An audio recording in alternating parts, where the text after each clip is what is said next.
আসসালামু আলাইকুম রহমতুল্লাহ। প্রিয় ষষ্ঠ শ্রেণীর শিক্ষার্থী বন্ধুরা, গত ভিডিও ক্লাস পর্যন্ত আমরা মূলত আলোচনা করে শেষ করেছিলাম তোমাদের অধ্যায় একে যে 1.12 এক 1.20 যে পাঠটা রয়েছে দশমিক বর্ণাশের যুগ নিয়ে, সেটা নিয়ে আমরা আলোচনা করে শেষ করেছিলাম।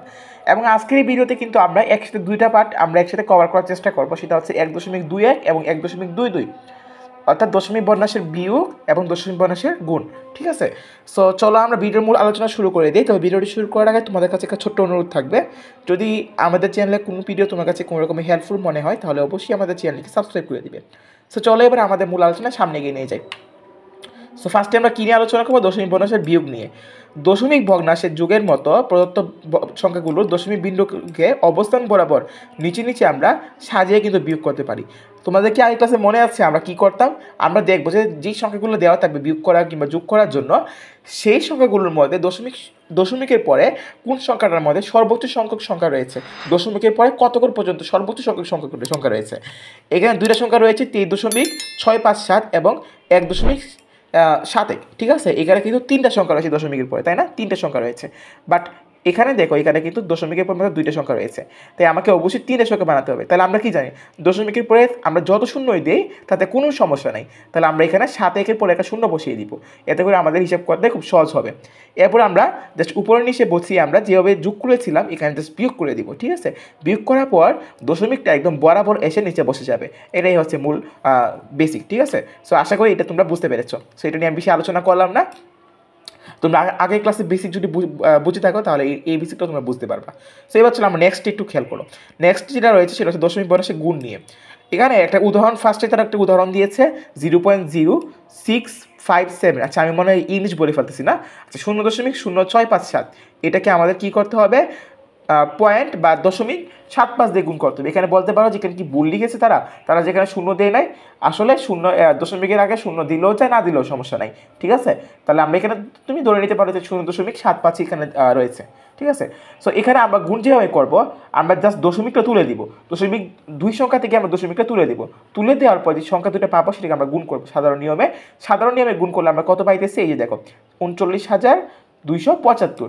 এবং এরপর যেটা করবো আমরা যেটা করবো, এখানে দেখো এখানে দশমিকটা কয় ঘর বামে আছে বলো তো? 2 ঘর বামে আছে না? দশমিকটা 2 ঘর বামে আছে না? এবং এই সংখ্যার ক্ষেত্রে দশমিকটা কয় ঘর বামে আছে?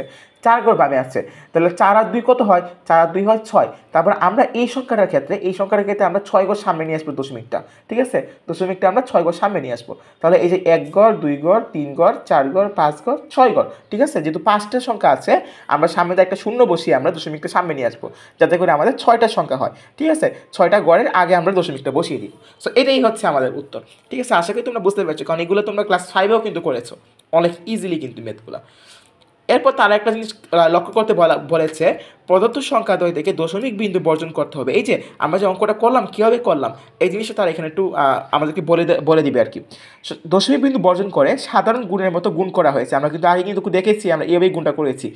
গুণ্য থেকে দশমিক বিন্দু বর্জন করার পর সর্ববামে শূন্য বাদ দেওয়া হয়েছে। এবং গুণ্য এবং গুণক কোনটা তোমরা কি বলতে পারবা?